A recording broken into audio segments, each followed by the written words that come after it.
हज़रत आदम अलैहिस्सलाम को जन्नत से ज़मीन पर उतारा गया तो उन पहले बसने वालों का क्या बना और उनके साथ क्या मामला पेश आया। अक्सर लोग ये जानना चाहते हैं कि हज़रत आदम और हज़रत अम्मा हव्वा अलैहिस्सलाम से कब्ल दुनिया की हालत क्या थी और ये ज़मीन किन मराहिल से गुजरकर वजूद में आई।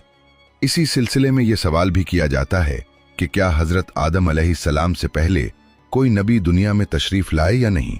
फिर ये कि हज़रत आदम अलैहिस्सलाम को जन्नत से ज़मीन के किस मकाम पर उतारा गया, उनकी तख्लीक मिट्टी से क्यों की गई और वो मिट्टी कहाँ से लाई गई।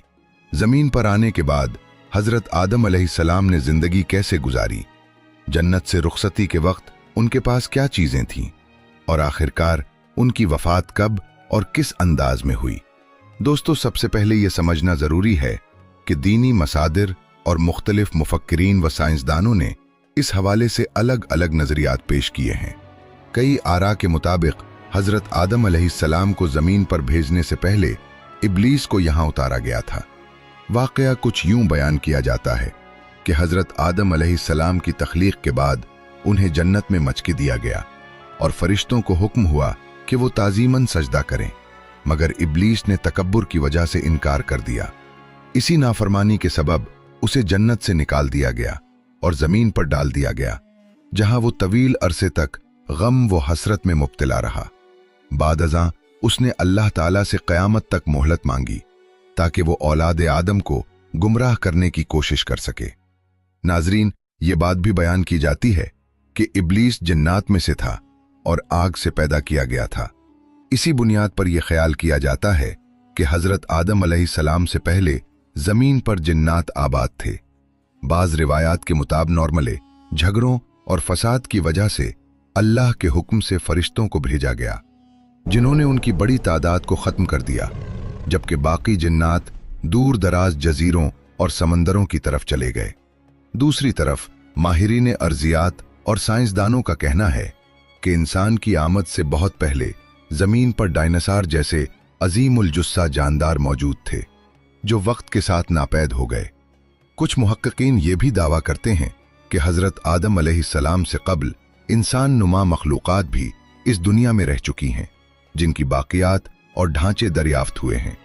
इसी बिना पर बाज़ लोग ये राय रखते हैं कि हज़रत आदम अलैहिस्सलाम से पहले भी ऐसी मखलूक मौजूद थी जो बाद में ख़त्म हो गई या ख़त्म कर दी गई। कुछ आरा के मुताबिक एक ज़माने में ये सैयारा गैर अर्जी मखलूक़ात की सरगर्मियों का मरकज़ भी रहा। मुअज़्ज़ज़ सामीन, कुरान मजीद में सूरह हूद की एक आयत में ये मफ़हूम बयान हुआ है कि अल्लाह ताला ने ज़मीन और आसमान को 6 अदवार में पैदा किया और उस वक्त उसका अर्श पानी पर कायम था। इस बयान से ये तासुर मिलता है कि हज़रत आदम अलैहिस्सलाम से पहले ज़मीन की सतह पर सिर्फ पानी मौजूद था और वहाँ किसी जानदार मखलूक का वाज़े ज़िक्र नहीं मिलता।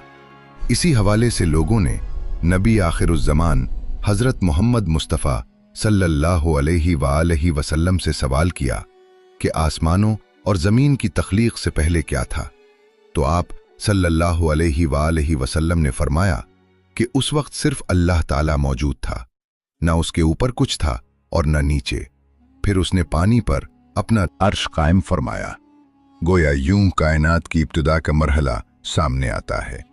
मुअज़्ज़ज़ दोस्तों, अहादीस में यह भी बयान होता है कि एक मर्तबा यमन से आने वाले वफ्द ने रसूल अकरम सल्लल्लाहु अलैहि वसल्लम से अर्ज़ किया कि हमें इल्म अता फरमाएं और ये बताएं कि हज़रत आदम अलैहिस्सलाम से पहले ज़मीन पर क्या मौजूद था। आप सल्लल्लाहु अलैहि वसल्लम ने इरशाद फरमाया कि इस वक्त कुछ न था, सिर्फ अल्लाह था। अर्श पानी पर था और लौहे महफूज में कलम के ज़रिए हर आने वाली बात महफूज कर दी गई थी। नबी करीम सल्लल्लाहु अलैहि वसल्लम ने मज़ीद फरमाया कि अल्लाह ताला ने सबसे पहले कलम को पैदा किया और उसे हुक्म दिया कि लिखना शुरू करो। चुनाचे कलम ने फ़ौरन क़यामत तक पेश आने वाली हर चीज़ तहरीर कर दी। ये सब अल्लाह ताला के अज़ली इल्म का इजहार था, जो उसके हुक्म से लौहे महफूज पर सब्त हो गया। हज़रत अब्दुल्लाह बिन अम्र बिन